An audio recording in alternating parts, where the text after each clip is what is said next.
Question देखिए, ये ऊंचाई दूरी का सवाल है और एक मीनार के पाद बिंदु से एक भवन के शिखर का उन्नयन कोण 30 अंश है और भवन के पाद बिंदु से मीनार के शिखर का उन्नयन कोण 60 अंश है। यदि मीनार 50 मीटर ऊंची है तो भवन की ऊंचाई ज्ञात कीजिए। देखिए मोस्ट इंपॉर्टेंट क्वेश्चन है, 2023 में आया, 6 नंबर में आता है और इसको हम बहुत आसान तरीके से आपको बताएंगे और 2025 में परीक्षा देने से पहले इस क्वेश्चन को एक बार देख लेना। ठीक, चलिए हम इसको लगा रहे हैं। पहले इसका हम फिगर बनाएंगे। एक मीनार के पाद बिंदु से एक भवन के शिखर का उन्नयन कोण 30 अंश है। देखिए अभी मीनार है और यहाँ आपका भवन है। ठीक, ट्रिक देखिए, यहाँ मीनार है, यहाँ भवन है, तो आप भवन बड़ा होता है कि मीनार? आप कहोगे मीनार, तो मीनार आप देखिए, मीनार आप बड़ा बना लीजिए, चाहे इधर चाहे इधर, और भवन आप छोटा बना लीजिए। क्लियर? ये ट्रिक सीखिए।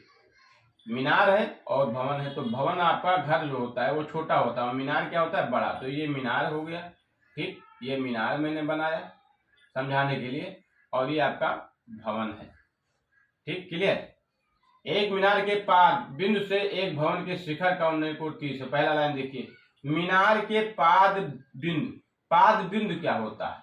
पाद बिंदु क्या होता है? ये मीनार है, तो ये मीनार का ये शिखर है, ऊपर का हिस्सा को शिखर कहते हैं और नीचे जो पॉइंट होता है उसे पाद बिंदु कहते हैं, जिस बिंदु पे वो खड़ा रहता है। ठीक, तो ये आपका पाद बिंदु। तो मीनार के पाद बिंदु से, ये मीनार का पाद बिंदु है, से एक भवन के शिखर का, यानी इसके पाद बिंदु से इसके भवन के शिखर का उन्नयन कोण कितना है? 30 है, ये बोल रहा है। तो यहाँ हम मिला देता हूं, तो ये आपका कितना है? 30 अंश है, 30 अंश है। ठीक, क्लियर? अगला लाइन देखिए, और भवन के पाद बिंदु से, भवन का पाद बिंदु, भवन का शिखर ये है और पाद बिंदु क्या है इसका? ये है। ठीक, तो पाद बिंदु ये है और शिखर ये है। तो कभी क्वेश्चन में देखिए, भवन के पाद बिंदु से मीनार के शिखर का उन्नयन कोण 60 है। भवन के पाद बिंदु से, भवन का पाद बिंदु ये है और मीनार के शिखर का उन्नयन कोण यहां से यहां तक, ये आपका देखिए,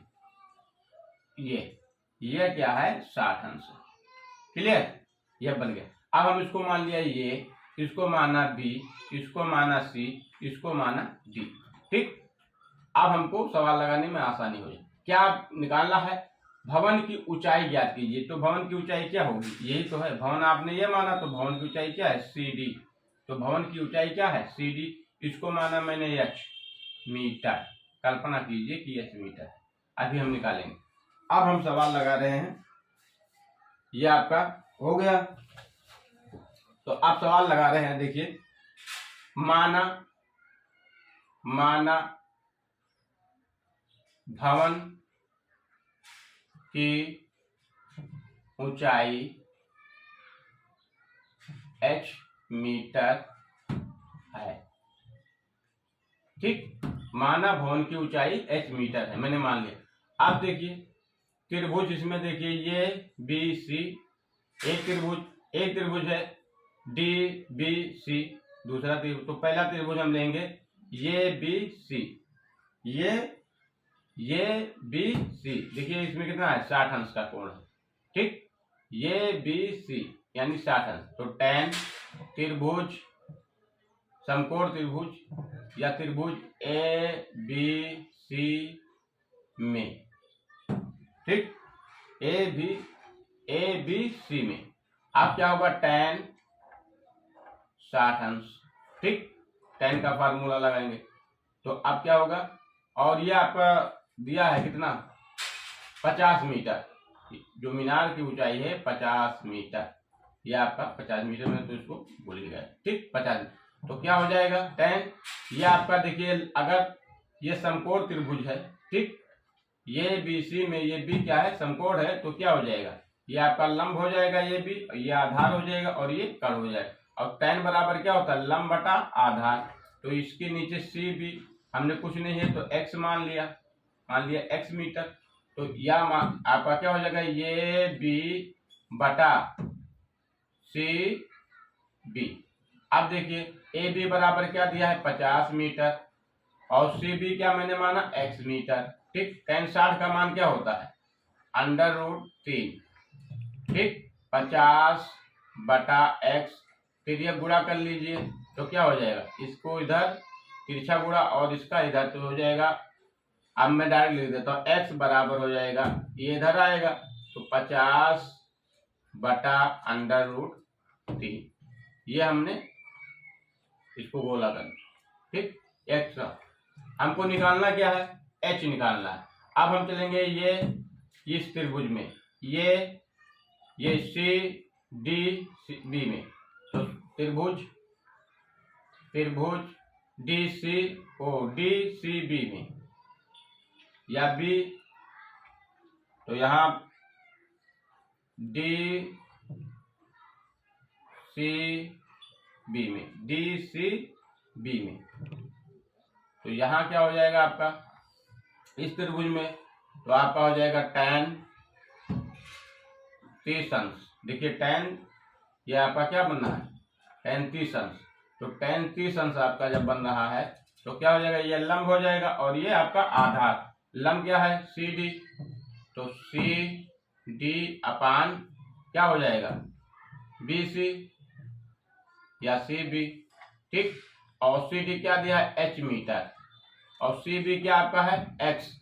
एक्स का मान यहाँ से रख लेंगे, या एक्स का मान यहाँ से हम रखेंगे तो क्या हो जाएगा, 50/√3, ठीक।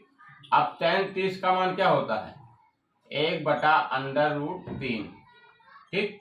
और यहाँ आपका है h/50/√3, ठीक।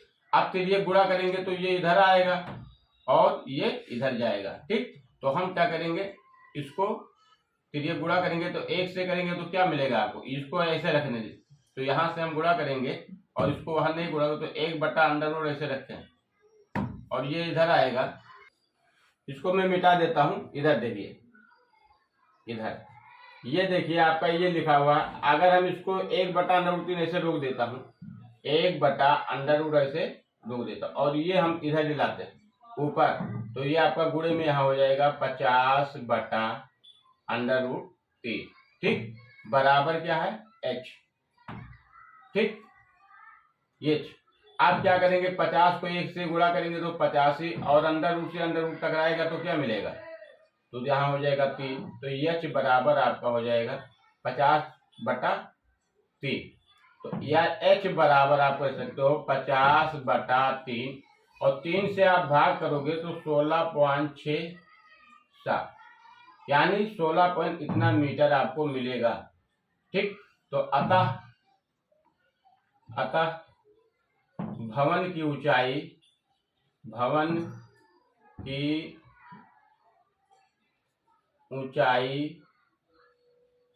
16.67 मीटर होगी, ठीक। अतः भवन की ऊंचाई 16.67 मीटर होगी। यह आपका क्वेश्चन हल हो गया है और ऐसे क्वेश्चन देखना है तो आप सब्सक्राइब, लाइक, शेयर जरूर करना। धन्यवाद।